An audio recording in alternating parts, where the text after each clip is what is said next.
सू मेंग्याओ से मेरी सगाई को पूरे 5 साल हो चुके थे, लेकिन उसने चुपके से एक कॉलेज स्टूडेंट के साथ शादी कर ली। जब मैं वेन्यू पर पहुंचा तब दोनों लोगों की चीयरिंग के बीच एक दूसरे को पैशनेटली किस कर रहे थे। सू मेंग्याओ ने मुझे देखा तो बस हल्का सा भौं उठाकर बोली, जिंगनियन, मुझे बस एक शादी चाहिए थी। टेंशन मत लो, हमने मैरिज सर्टिफिकेट नहीं लिया। मैं बिना कुछ कहे मुड़कर चला गया, लेकिन उसे पूरा यकीन था कि मैं बस गुस्से में ड्रामा कर रहा हूं। मगर जिस दिन बीजिंग सर्कल की एक अमीर एरिस ने अपना मैरिज सर्टिफिकेट ऑनलाइन पोस्ट किया, उसी दिन सू मेंग्याओ बारिश में भीगती हुई मेरे घर का दरवाजा पीटने लगी। मैंने दरवाजा खोला। मेरे चेहरे पर अभी भी किसी और के साथ बिताए गए स्वीट मोमेंट्स की हल्की झलक बाकी थी। मैं मुस्कुराया और बोला, रिलैक्स, मैंने सिर्फ सर्टिफिकेट लिया है, शादी नहीं की। शादी का वेन्यू बेहद शानदार था। स्टेज के नीचे बैठे गेस्ट्स जोर जोर से चिल्ला रहे थे, किस किस। वेडिंग ड्रेस पहने सू मेंग्याओ के चेहरे पर शर्मीली मुस्कान थी। उसके सामने खड़ा वो कॉलेज बॉय उसकी कमर थामे हुए था। अगले ही पल उसने एक हाथ से उसके सिर के पीछे पकड़ लिया और किस को और गहरा कर दिया। मैं वहीं खड़ा ये सब देखता रह गया। तभी सू मेंग्याओ की बेस्ट फ्रेंड की नजर मुझ पर पड़ी। उसका चेहरा एकदम सफेद पड़ गया। जीजा जी, उसकी आवाज गूंजते ही पूरा हॉल शांत हो गया। मैं धीरे धीरे स्टेज की तरफ बढ़ा। मुझे आते देख वो लड़का तुरंत सू मेंग्याओ के सामने खड़ा हो गया, जैसे कोई बॉडीगार्ड ड्यूटी पर आ गया हो। लेकिन सू मेंग्याओ के चेहरे पर शर्मिंदगी का नाम तक नहीं था। वो हंसते हुए उस लड़के की बाहों में सिमट गई और मेरी तरफ देखकर बोली, जिंगनियन, इसे सीरियसली मत लो, ये बस एक वेडिंग सेरेमनी है। सर्टिफिकेट तो लिया नहीं, मेरा असली हस्बैंड तो यही होगा। मैं और सू मेंग्याओ बचपन से साथ बड़े हुए थे। ग्रेजुएशन के बाद दोनों परिवारों ने हमारी सगाई करवा दी थी, लेकिन वो पूरे सोशल सर्कल में अपने प्लेगर्ल इमेज के लिए फेमस थी। बॉयफ्रेंड बदलना उसके लिए वैसे ही था जैसे लोग मोबाइल वॉलपेपर बदलते हैं। उसकी वजह से मैं न जाने कितनी बार मजाक का पात्र बन चुका था। मैंने शांत चेहरे के साथ अपने बैग से एक छोटा सा बॉक्स निकाला। ये तुम्हारे परिवार की हेirloom जेड पेंडेंट है, अब इसे वापस रख लो। सू मेंग्याओ ने पेंडेंट उठाया और उंगलियों में घुमाने लगी। उसके होठों पर तिरस्कार भरी मुस्कान आ गई। वाह, इस बार ब्रेकअप ड्रामा के लिए फैमिली ट्रेजर तक निकाल लिया। उसकी आंखों में साफ लिखा था कि उसे मेरी बात पर जरा भी विश्वास नहीं है। मैंने उसकी तरफ देखकर कहा, सू मेंग्याओ, आज से हमारी एंगेजमेंट खत्म। आगे से तुम अपनी राह, मैं अपनी राह। ये सुनते ही उसका चेहरा बदल गया। गुशियान, दोबारा बोलो, क्या कहा तुमने? माहौल बिगड़ता देख उसकी बेस्ट फ्रेंड तुरंत बीच में आ गई। जीजा जी, प्लीज शांत हो जाइए। ये शादी सच में कोई मायने नहीं रखती। सुसु बस मजाक कर रही थी। आखिर में शादी तो आप दोनों की ही होगी। मैंने उसकी तरफ देखा भी नहीं। जिस आदमी ने अभी अभी अपनी मंगेतर को किसी और के साथ शादी करते देखा हो, उसके लिए इससे बड़ा मजाक क्या हो सकता था। मैं मुड़ा और बाहर निकल गया। पीछे से उसकी फ्रेंड फिर बोली, सुसु, जल्दी जाओ, जीजाजी को रोक लो। लेकिन सू मेंग्याओ बिल्कुल बेफिक्र थी। उसने कंधे उचकाए। रोकूं क्यों? पहले भी कई बार नाराज हुआ है। 2-4 दिन बाद खुद वापस आ जाएगा। कि दोस्त ने माथा पकड़ लिया। पहले और अब में फर्क है। इस बार तुमने किसी और के साथ शादी की है। कोई भी आदमी ये बर्दाश्त नहीं करेगा। मैं कह रही हूं, जाकर देख लो। सू मेंग्याओ दरवाजे की तरफ देखने लगी। उसकी आंखें हल्की सी सिकुड़ गईं, लेकिन फिर भी उसके चेहरे पर वही आत्मविश्वास था। उसे अब भी यकीन था कि मैं कभी सच में उसे छोड़कर नहीं जा सकता। तभी सोंग जिंगनियन ने उसका वेडिंग ड्रेस हल्का सा खींचा और बोला, क्या मैं ये जेड पेंडेंट देख सकता हूं? उधर मैं वेडिंग वेन्यू छोड़कर सीधे बाहर निकल आया। बाहर आते ही मैंने लू चेनान को फोन किया और उसे बार में मिलने बुला लिया। जब वो पहुंचा तब तक मेरे सामने 2 वाइन बॉटल्स खाली पड़ी थीं। उसने एक नजर टेबल पर डाली और सब समझ गया। क्या हुआ? फिर से सू मेंग्याओ से लड़ाई हुई? इस बार उसने किसी सेलिब्रिटी को पकड़ा है या फिर कोई कॉलेज स्टूडेंट? उसका मजाक मेरे सीने में चुभ गया। मैंने गिलास उठाकर एक घूंट लिया और धीरे से कहा, आज उसकी शादी हो गई। पूरी कहानी सुनने के बाद लू चेनान का गुस्सा फट पड़ा। उसने शराब की बोतल उठा ली। तुम्हें उसे बहुत पहले छोड़ देना चाहिए था। ऐसी लड़की के पीछे 5 साल बर्बाद कर दिए। फिर उसने फोन निकाला और मुस्कुराया। चलो, तुम्हारे लिए एक ग्रुप बना दिया है। इसमें हमारे सर्कल की सबसे शानदार सिंगल वुमेन है। आराम से देखना। अगले ही पल मेरा फोन लगातार वाइब्रेशन करने लगा। मैंने स्क्रीन देखी तो 1 मिनट के अंदर 30 से ज्यादा फ्रेंड रिक्वेस्ट्स आ चुकी थीं। मैं हंस पड़ा। मैं वॉशरूम होकर आता हूं। कॉरिडोर में पहुंचते ही मेरी नजर एक महिला पर पड़ी। बाकी लोगों के ग्लैमरस आउटफिट्स के बीच उसका प्रोफेशनल सूट बिल्कुल अलग दिख रहा था। शर्ट के ऊपर के कुछ बटन्स खुले हुए थे। वह दीवार से टिककर सिगरेट पी रही थी। उसकी मौजूदगी में एक अजीब सा चार्म था, जैसे कोई खूबसूरत लेकिन खतरनाक चीज सामने खड़ी हो। शायद उसे मेरी नजर का एहसास हो गया था। उसने भौहें सिकोड़कर मेरी तरफ देखा। गुशियान, तुम यहाँ? मैं मुस्कुराते हुए उसके पास गया। मूव ऑनिंग, एक सिगरेट मिलेगी? उसने आश्चर्य से मुझे देखा। वाह, सु मिंग्याओ के साथ रहने के बाद तो तुम आदर्श बॉयफ्रेंड बन गए थे। अगर उसे पता चल गया कि तुम स्मोक करते हो तो? मैंने कोई जवाब नहीं दिया। वो हल्का सा हंसी। सुना है आज उसने किसी और आदमी के लिए ग्रैंड वेडिंग रखी है। तो क्या तुम दोनों का ब्रेकअप हो गया? इस बार मैंने सीधे उसके हाथ से सिगरेट पैकेट और लाइटर उठा लिया। बड़ी सहजता से सिगरेट जलाई और धुआं बाहर छोड़ा। फिर उसकी आंखों में देखते हुए बोला, मूव ऑनिंग, आज रात मेरे घर चलो। दोनों की नजरें मिली। हम दोनों इतने मैच्योर थे कि बिना ज्यादा शब्दों के भी बात समझ सकते थे। मूव ऑनिंग ने हाथ में पकड़ी सिगरेट बुझा दी। मुझे अचानक याद आया कि वो पूरे सर्कल में पुरुषों से दूरी बनाए रखने के लिए मशहूर थी। मैं मजाक बताकर बात खत्म करने ही वाला था कि उसने शांत स्वर में कहा, ठीक है। इसके बाद जो हुआ उसने हमारे रिश्ते की दिशा बदल दी। देर रात तक हम साथ रहे, बातें करते रहे, पुराने जख्मों और नई शुरुआतों के बारे में। शायद कई सालों बाद पहली बार मुझे महसूस हुआ कि मैं सच में आगे बढ़ सकता हूँ। सुबह होने से पहले हम दोनों थककर सो गए, लेकिन किस्मत को शायद चैन मंजूर नहीं था। सुबह सुबह फोन की घंटी बज उठी। मेरी आंखें अभी खुल नहीं रही थीं। मैं बिस्तर पर हाथ मारते हुए फोन ढूंढने लगा। तभी पास से एक हल्की हंसी सुनाई दी। मूव ऑनिंग ने फोन उठाया। स्क्रीन पर सु मिंग्याओ की वीडियो कॉल चमक रही थी। एक पल में उसके चेहरे का भाव बदल गया। उसने फोन मेरी तरफ बढ़ा दिया। मैंने उनींदी आंखों से कॉल रिसीव की और स्क्रीन की तरफ देखा। स्क्रीन के उस पार सु मिंग्याओ के चेहरे पर ठंडी मुस्कान थी। कल तो तुमने खुद कहा था कि अब दोनों का कोई रिश्ता नहीं। फिर एक दिन भी नहीं बीता और तुम मेरी माँ के पास जाकर सोंग जिंगनियन की शिकायत करने लगे। मैं कुछ सेकंड तक उसे घूरता रह गया। कौन गया तुम्हारी माँ के पास? सुबह सुबह मेरा दिमाग क्यों खा रही हो? जैसे ही बोलना शुरू किया, मुझे खुद एहसास हुआ कि मेरी आवाज बेहद बैठी हुई थी। सु मिंग्याओ थोड़ी हैरान हुई। तुम्हें सर्दी हो गई? मैं हंस पड़ा। इतना मासूम बनने की एक्टिंग मत करो। वो तुरंत समझ गई कि मैं क्या कहना चाहता हूं। अगले ही पल उसका चेहरा स्क्रीन के और करीब आ गया। आवाज भी तेज हो गई। तुम अभी कहाँ हो और किसके साथ हो? लेकिन इस बार मेरे पास उसकी बेवकूफ़ी भरे सवालों के लिए कोई धैर्य नहीं था। मैंने सीधे वीडियो कॉल काट दी।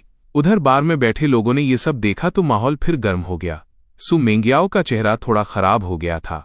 उसकी एक दोस्त बोली, सुसु, गुशियान ने तुम्हारा फोन काट दिया। कहीं वो सच में एंगेजमेंट तोड़ने का फैसला तो नहीं कर चुका? दूसरी लड़की तुरंत हंस पड़ी। अरे छोड़ो भी, ये उसकी पुरानी ट्रिक है। अगर सच में छोड़ना होता तो क्या 5 साल तक पीछे घूमता रहता? साफ दिख रहा है कि किसी दूसरी औरत के साथ होने का नाटक कर रहा है ताकि सुसु जेलस हो जाए। ऐसी स्ट्रैटेजी तो अब पुरानी हो चुकी है। बाकी लोग भी हंसने लगे। उनकी बातें सुनकर सु मिंग्याओ का मूड थोड़ा बेहतर हो गया, लेकिन उसे नहीं पता था कि इस बार कहानी सच में बदल चुकी थी। इधर मेरी नींद पूरी तरह उड़ चुकी थी। मैं चिड़चिड़े अंदाज में बिस्तर पर बैठ गया। मूव ऑनिंग ये सब चुपचाप देख रही थी। उसने धीरे से कहा, सच बताऊं, मुझे समझ नहीं आता कि उस सु मिंग्याओ में ऐसा क्या है। शादी से पहले ही उसकी लाइफ इतनी मैसी थी। शादी के बाद भी वो किसी एक आदमी के साथ टिकने वाली नहीं लगती। वो तुम्हारे लायक नहीं है। मैंने हैरानी से उसकी तरफ देखा। मूव ऑनिंग ने बेडसाइड टेबल से सिगरेट निकाली, उसे जलाया और कुछ पल चुप रही। फिर गंभीर स्वर में बोली, अगर बात बिजनेस मैरिज की है तो मुझ परिवार किसी भी तरह सुपरिवार से कम नहीं। उसने मेरी तरफ देखा। मुझे पता है कि तुम ईस्ट डिस्ट्रिक्ट डेवलपमेंट प्रोजेक्ट लेना चाहते हो, लेकिन अकेले उसे जीतना आसान नहीं होगा। अगर हम दोनों साथ काम करें तो सफलता की संभावना कई गुना बढ़ जाएगी। अब मैं पूरी तरह जाग चुका था, लेकिन मूव ग्रुप तो अकेले भी ये प्रोजेक्ट हासिल कर सकता है। फिर मुझे क्यों शामिल करना चाहती हो? मूव ऑनिंग के होठों पर हल्की मुस्कान आ गई। शायद इसलिए कि मैं तुम्हें फ्री राइड नहीं देना चाहती।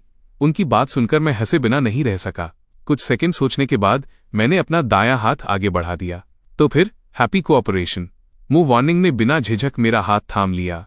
लगभग 40 मिनट बाद हम दोनों सिविल अफेयर्स ब्यूरो से बाहर निकले। मेरे हाथ में लाल रंग का मैरिज सर्टिफिकेट था और दिमाग अब भी यकीन नहीं कर पा रहा था कि सब इतनी जल्दी हो गया। मैं सर्टिफिकेट को घूरता रह गया। चलें? मूव ऑनिंग ने पूछा। मैंने सहज रूप से कहा, हाँ, अब क्लाइंट से मिलने जाना है। उसने मेरी तरफ देखा, फिर हंसते हुए दोनों हाथों से मेरा चेहरा पकड़ लिया। नहीं मिस्टर गू। उसकी आंखों में शरारत चमक उठी। हम हनीमून पर जा रहे हैं। कुछ घंटों बाद हम समुद्र के बीच थे। डाइविंग इक्विपमेंट पहनकर हम नीले पानी की गहराइयों में उतर चुके थे। चारों तरफ फैला समुद्री संसार किसी सपने जैसा लग रहा था।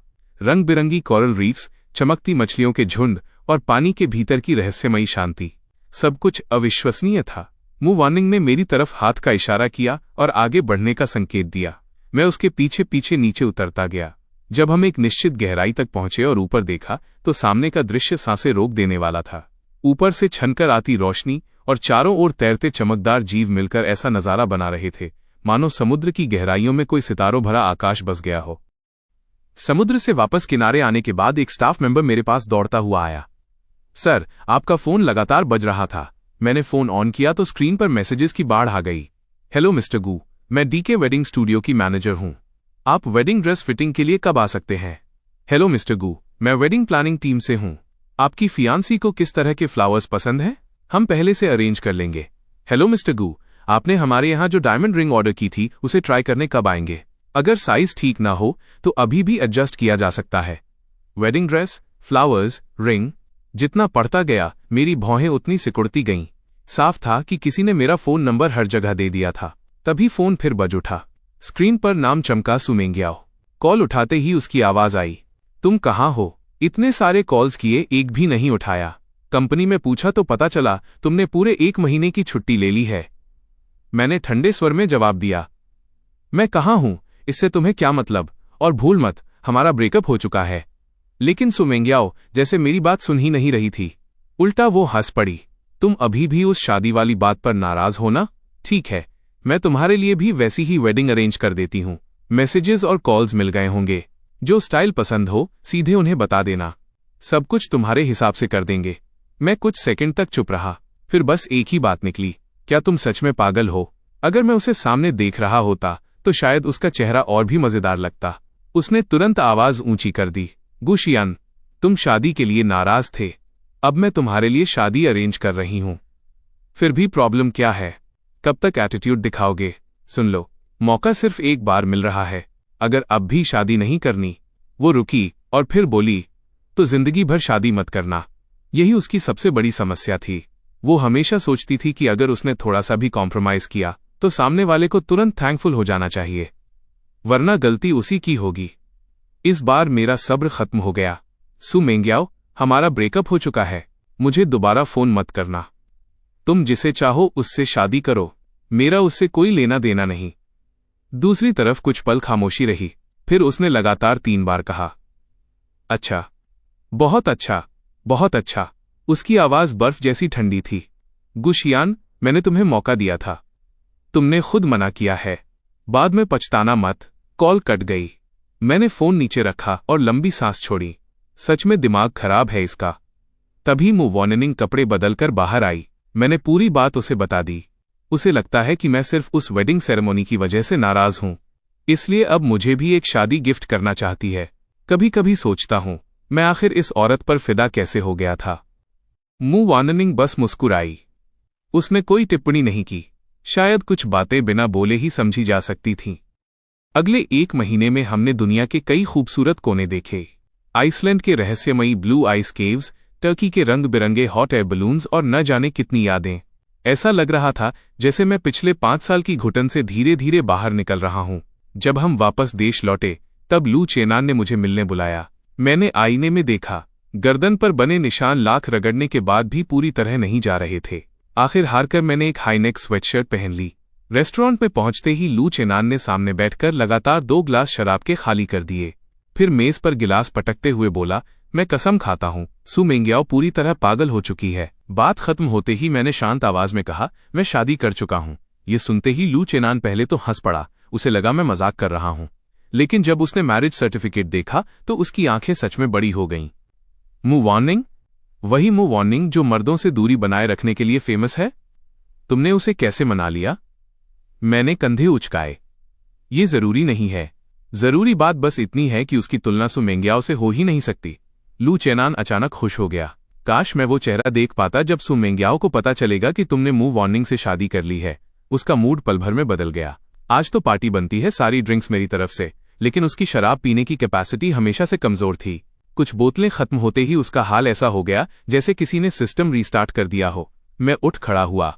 तुम यहीं बैठो, मैं तुम्हारे लिए सोबर टी लेकर आता हूं। बाहर कॉरिडोर में मेरी मुलाकात वेन सिसी से हुई। मुझे देखते ही वो मुस्कुराकर बोली, जीजा जी, आप आ गए। सुसु और बाकी लोग 6 नंबर प्राइवेट रूम में हैं। मैंने हल्की मुस्कान के साथ जवाब दिया, मेरा और सू मेंग्याओ का अब कोई रिश्ता नहीं है। आगे से मुझे नाम से बुलाना।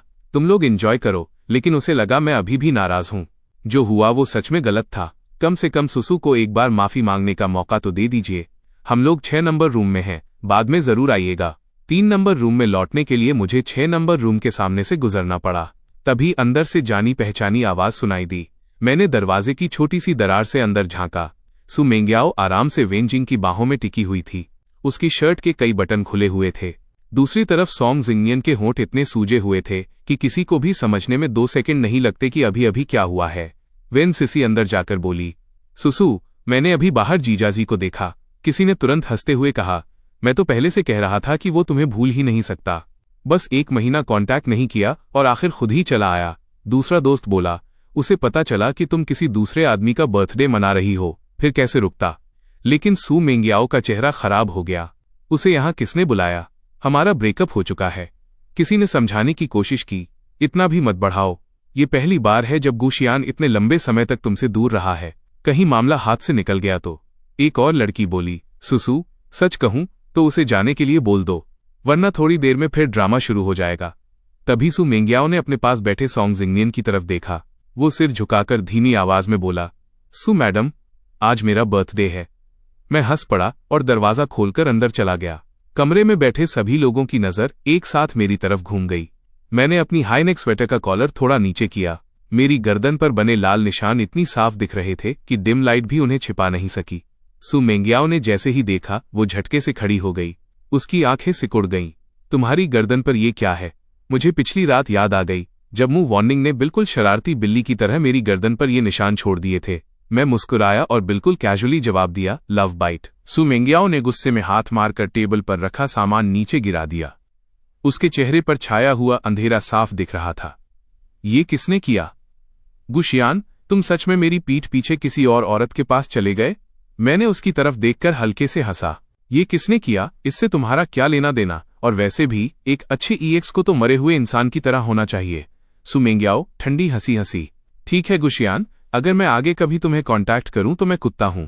उधर लू चेनान सोबर टी पीकर थोड़ा नॉर्मल हुआ और मुझे देखते ही बोला, इतनी देर कहां लग गई? मैं तो तुम्हें ढूंढने बाहर आने वाला था।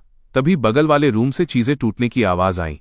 मैंने बिल्कुल शांत अंदाज में जवाब दिया, बस एक पुराना मामला खत्म करने गया था। नहीं तो कुछ मक्खियां बार बार सिर पर मंडराती रहती, काफी इरिटेटिंग हो जाता है। चलो निकलते हैं। हम दोनों ने शराब पी रखी थी, इसलिए ड्राइवर बुला लिया। इसके बाद जिंदगी कुछ समय तक शांत रही। कुछ महीनों बाद वो यूनिवर्सिटी स्टूडेंट जिससे सू मेंग्याओ ने शादी की थी, ग्रेजुएशन के बाद एंटरटेनमेंट इंडस्ट्री में घुस गया। थोड़ा नाम कमाते ही उसने पेड ट्रोल्स लगाकर गू ग्रुप के ऑफिशियल अकाउंट के नीचे कमेंट्स करवाने शुरू कर दिए। सू मैडम सच में सॉन्ग जिंगनियन को अलग तरह से ट्रीट करती हैं। उसके लिए ग्रैंड वेडिंग तक कर डाली। Luxury car, expensive watch, gifts, कुछ भी देने से पहले 2 बार नहीं सोचती। कुछ लोग समझ क्यों नहीं जाते? प्यार खत्म हो गया तो इज्जत से अलग हो जाओ। सिर्फ फियांस का नाम पकड़े बैठे रहने से कुछ नहीं होगा। जिसे प्यार नहीं मिलता, असली थर्ड पार्टी वही होता है। सू मैडम और सॉन्ग जिंगनियन को साथ रहने दो। क्या किसी की खुशी पूरी होने से दुनिया खत्म हो जाएगी? असिस्टेंट ने टैबलेट मेरे सामने रख दिया। गु सर, क्या इन कमेंट्स को डिलीट करवा दें? मैंने स्क्रीन पर एक नजर डाली और आराम से कहा, डिलीट करने की जरूरत नहीं। सॉन्ग जिंगनियन के सारे स्कैंडल्स निकालो। जो मटेरियल मिले सीधे पापराजी को भेज दो। और जिन मीडिया कंपनीज का हमारे साथ पार्टनरशिप है उन्हें इन्फॉर्म कर दो कि आगे से उसे कोई रिसोर्स नहीं मिलेगा। असिस्टेंट ने तुरंत सिर हिलाया। समझ गया सर, लेकिन अगर सू मैडम बीच में आई तो? मैंने बिना सोचे जवाब दिया, उन्हें इग्नोर करो। मैंने जो काम कहा है बस वही पूरा होना चाहिए। सिर्फ 1 घंटे बाद इंटरनेट का माहौल पूरी तरह बदल गया। सॉन्ग जिंगनियन का कमेंट सेक्शन युद्धभूमि बन चुका था। तुम चुपचाप पीछे छिपकर अफेयर कर रहे थे, वो भी लोग बर्दाश्त कर लेते, लेकिन ओरिजिनल फियांस को खुलेआम प्रोवोक करने की हिम्मत कहां से आ गई? मैं उसका क्लासमेट हूं। बाहर से वो मॉडल स्टूडेंट बनता था, लेकिन असलियत में अपने घर के पैसे के दम पर लोगों को बुली करता था। आज भी मेरी बाहों पर उसके दिए हुए जलने के निशान मौजूद हैं। मैं उसका स्टंट डबल रह चुका हूं। शूटिंग में जहां चेहरा दिखाना जरूरी होता था, बस वही सीन खुद करता था। बाकी दर्जनों सीन्स हम डबल से करवाए जाते थे। एक्टिंग कम, एडिटिंग ज्यादा होती थी। मैं उसका फॉर्मर असिस्टेंट हूं। एक बार सीन में पानी में उतरकर कुछ निकालना था। उसे पानी गंदा लगा तो पूरी टीम को मिनरल वाटर खरीदकर पूल भरने जैसा इंतजाम करना पड़ा, तब जाकर जनाब उतरे। सच कहूं, बड़े बड़े स्टार्स के साथ काम किया है, लेकिन इतना मुश्किल इंसान कभी नहीं देखा। कमेंट सेक्शन में लोग अब सिर्फ सॉन्ग जिंगनियन को नहीं बल्कि सू मेंगियाओ को भी जमकर कोस रहे थे।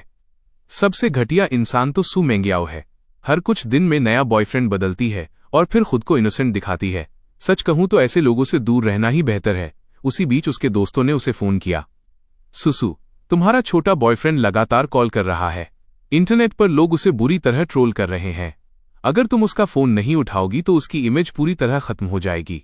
और गु शियान को तो तुम जानती ही हो, वो किसी का हिसाब कभी नहीं भूलता। लेकिन सू मेंगियाओ को सॉन्ग जिंगनियन की चिंता से ज्यादा किसी और बात की फिक्र थी। उसने सीधे पूछा, इन दिनों गु शियान ने तुम लोगों में से किसी को फोन किया? कमरे में मौजूद लोगों ने एक दूसरे की तरफ देखा। नहीं। फिर किसी ने लंबी सांस लेकर कहा, सुसु, शायद इस बार तुमसे गलती हो गई। तुमने जानबूझकर सॉन्ग जिंगनियन को आगे करके गु शियान को जेलस करना चाहा था, लेकिन दांव उल्टा पड़ गया। तुम्हारे और सॉन्ग जिंगनियन के बारे में पूरी दुनिया बात कर रही है, फिर भी उसने एक बार भी तुम्हें कांटेक्ट नहीं किया। दूसरे दोस्त ने भी सिर हिलाया।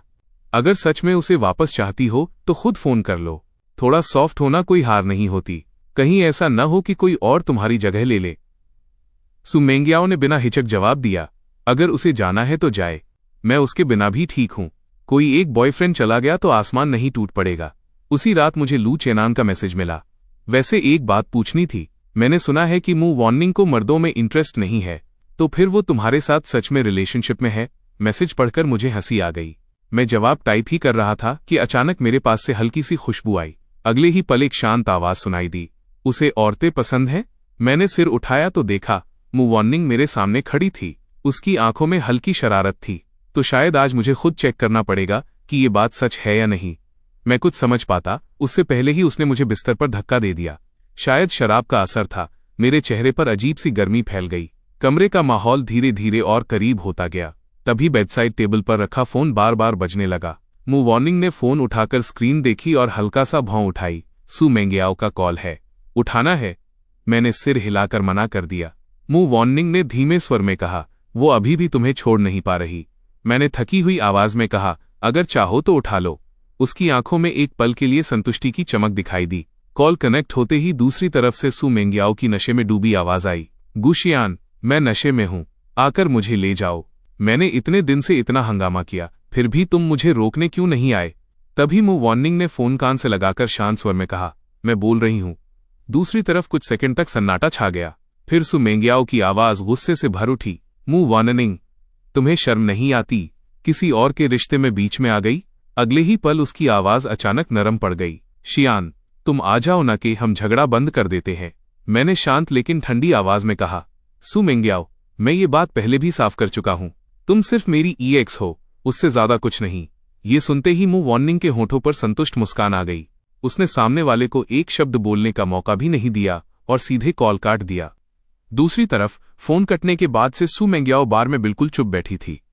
उसके हाथ में शराब का गिलास था, लेकिन काफी देर तक उसने एक घूंट भी नहीं पिया। उसके दोस्तों ने एक दूसरे की तरफ देखा। फिर आखिर किसी ने लंबी सांस लेकर कहा, लगता है इस बार गु शियान सच में वापस नहीं आएगा। और सच कहूं तो इसमें उसकी कोई गलती भी नहीं है। दूसरा दोस्त भी बात में कूद पड़ा, सुसु, पिछले कुछ सालों में तुमने सच में बहुत ज्यादा कर दिया था। छुपकर रिलेशनशिप रखना अलग बात है, लेकिन तुम हर बार ऐसा हंगामा कर देती थीं कि पूरा सर्कल जान जाता था। सॉन्ग जिंगनियन वाली शादी की बात छोड़ भी दें, उससे पहले वाले छोटे एक्टर को तुमने लाखों की रिंग गिफ्ट कर दी थी। और उससे पहले तुम्हारी सेक्रेटरी को इतना सिर पर चढ़ाया कि वो सीधे गु ग्रुप में जाकर सीन क्रिएट करने लगी थी। अगर मैं गुशियान की जगह होता तो कब का भाग चुका होता। भाई कोई सेंट थोड़ी है। कमरे में कुछ पल के लिए सन्नाटा छा गया। फिर किसी ने माहौल हल्का करने की कोशिश की, छोड़ो यार, ब्रेकअप हो गया तो हो गया। वैसे भी तुम उसे प्यार थोड़ी करती थीं। लेकिन इस बार सू मेंगियाओ ने कोई जवाब नहीं दिया। उसने धीरे से मेज पर रखी कार कीज उठाई और बिना कुछ बोले बाहर निकल गई। पीछे बैठे लोग उसे रोकने की कोशिश करते रह गए। सुसु, अरे कम से कम ड्राइवर तो ले जाओ। लेकिन वो बिना पीछे देखे ही चली गई। उधर मेरे घर में माहौल बिल्कुल अलग था। मूव वार्निंग अचानक मेरे कंधे पर सिर रखकर बोली, गुशियान, मैं सोशल मीडिया पर एक पोस्ट डालना चाहती हूँ। मैंने उसकी तरफ देखा। आज की मूव वार्निंग रोज वाली कोल्ड CEO जैसी बिल्कुल नहीं लग रही थी। उसकी मुस्कान में कुछ ऐसा था कि आदमी 2 सेकंड में अपना डिसीजन बदल दे। पता नहीं क्यों मैंने बिना ज्यादा सोचे हाँ कह दिया। पोस्ट अपलोड होने के सिर्फ 1 मिनट बाद कमेंट्स की बाढ़ आ गई। फाइनली इतने सालों की मेहनत रंग लाई। कंग्रेचुलेशंस, लेकिन क्या गु शियान को पता है कि तुम उसे इतने सालों से पसंद करती थीं? एक और कमेंट आया, रुको, ये आदमी इतना फेमिलियर क्यों लग रहा है? अरे भाई, ये तो सू मेंग्याओ का फियांस नहीं था। क्या ट्विस्ट है। खैर, कंग्रेचुलेशंस। मूव ऑनिंग कुछ कमेंट्स का जवाब देकर मुस्कुराई और फिर नहाने के लिए बाथरूम चली गई। मैं अभी फोन रख ही रहा था कि नीचे से अचानक तेज नॉकिंग की आवाज आने लगी। पहले मैंने इग्नोर किया, लेकिन सामने वाला इंसान भी कम जिद्दी नहीं था। दरवाजा पहले से ज्यादा जोर जोर से बजने लगा। आखिरकार मैं बिस्तर से उठा। नीचे उतरने से पहले कैबिनेट से मैरिज सर्टिफिकेट निकाल लिया, क्योंकि मुझे पहले से अंदाजा था कि बाहर कौन खड़ा होगा। दरवाजा खोलते ही मेरा अनुमान सही निकला। बारिश में पूरी तरह भीगी हुई सू मेंग्याओ दरवाजे के सामने खड़ी थी। उसके बालों से लगातार पानी टपक रहा था। मुझे देखते ही उसने धीमी आवाज में कहा, गु शियान, मैं आगे से कोई ड्रामा नहीं करूंगी। हम फिर से शुरू कर सकते हैं क्या? मैं दरवाजे के सहारे टिक गया और उसकी तरफ शांत नजरों से देखा। अब ये सब कहने का क्या फायदा? सू मेंग्याओ ने जल्दी से कहा, मैं सच बोल रही हूं। उस समय मैंने ज्यादा नहीं सोचा था। मुझे लगा था कि वो सिर्फ एक वेडिंग थी, उससे तुम्हारी जगह पर कोई असर नहीं पड़ेगा, इसलिए मैंने हां कह दी थी। उसकी आवाज में पहली बार घबराहट साफ सुनाई दे रही थी, लेकिन मेरे चेहरे पर कोई बदलाव नहीं आया। मैंने हाथ में पकड़ा मैरिज सर्टिफिकेट उसकी तरफ बढ़ा दिया। देर हो चुकी है। सू मेंग्याओ की नजर सर्टिफिकेट पर पड़ी और उसका चेहरा एकदम सफेद पड़ गया। मैंने हल्की मुस्कान के साथ कहा, मैं शादी रजिस्टर कर चुका हूं। अब सिर्फ वेडिंग सेरेमनी बाकी है। जिस दिन हमारी शादी होगी उस दिन तुम्हें भी इनविटेशन भेज दूंगा। कुछ सेकंड तक वो वहीं खड़ी रह गई, जैसे उसका दिमाग इस बात को एक्सेप्ट ही नहीं कर पा रहा हो। तभी ऊपर से कदमों की आवाज आई। मूव ऑनिंग सीढ़ियों से नीचे उतर रही थी। उसके शरीर पर सिर्फ एक बाथरोब था और बाल अभी भी थोड़े गीले थे। नीचे आते ही उसने बिना कुछ कहे मेरी कमर पकड़ ली और मेरे पास खड़ी हो गई। यह दृश्य देखते ही सू मेंग्याओ की आंखों में आग सी भड़क उठी। मूव ऑनिंग, वो गुस्से में आगे बढ़ी और सीधे उसके चेहरे पर थप्पड़ मारने के लिए हाथ उठा दिया, लेकिन उसका हाथ हवा में ही रुक गया। मैंने बीच में आकर उसकी कलाई पकड़ ली, फिर बिना एक पल गवाए मूव ऑनिंग को अपने पीछे कर लिया। यह देखकर सू मेंग्याओ और ज्यादा भड़क गई। मैंने तुम्हें अपनी दोस्त समझा था और तुम पीछे से मेरे बॉयफ्रेंड पर नजर रखे बैठी थी। मूव ऑनिंग ने भी बिल्कुल देर नहीं की। उसने ठंडी हंसी के साथ जवाब दिया, तुम्हारा बॉयफ्रेंड? तुम्हें सच में लगता है कि तुम्हें ये बोलने का हक है? अगले ही पल उसने जोरदार थप्पड़ वापस जड़ दिया। 5 साल तक उसने तुम्हें सहा। 5 साल तक तुम्हारी हर हरकत को नजरअंदाज किया, लेकिन तुमने क्या किया? एक एक कदम पर उसे धक्का देकर अपने से दूर किया। आज जब वो चला गया है तब तुम्हें उसकी कीमत समझ आ रही है। सू मेंग्याओ कुछ बोलना चाहती थी, लेकिन शब्द ही नहीं मिल रहे थे। दोनों के बीच बहस बढ़ती गई, मगर मैं शुरू से अंत तक मूव ऑनिंग के साथ खड़ा रहा। हर बार जब सू मेंग्याओ मेरी तरफ उम्मीद भरी नजरों से देखती, उसे सिर्फ निराशा ही मिलती। धीरे धीरे उसके चेहरे की अकड़ टूटने लगी। बारिश लगातार उसके ऊपर गिर रही थी और वो पहले से ज्यादा बिखरी हुई लग रही थी। आखिर मैंने कोई और बात नहीं की, सीधे मूव ऑनिंग को अपनी बाहों में उठाया और घर के अंदर वापस चला गया। दरवाजा बंद होने से पहले आखिरी बार मैंने पीछे देखा। सू मेंग्याओ बारिश में अकेली खड़ी थी। उसकी आंखें लाल थीं और चेहरे पर पछतावा साफ दिखाई दे रहा था। दरवाजा बंद होने ही वाला था कि उसकी कांपती हुई आवाज सुनाई दी, शियान, मुझे नशा हो गया है। वो कुछ पल रुकी, फिर लगभग विनती करते हुए बोली, क्या तुम एक बार मेरे लिए हैंगओवर सूप बना दोगे?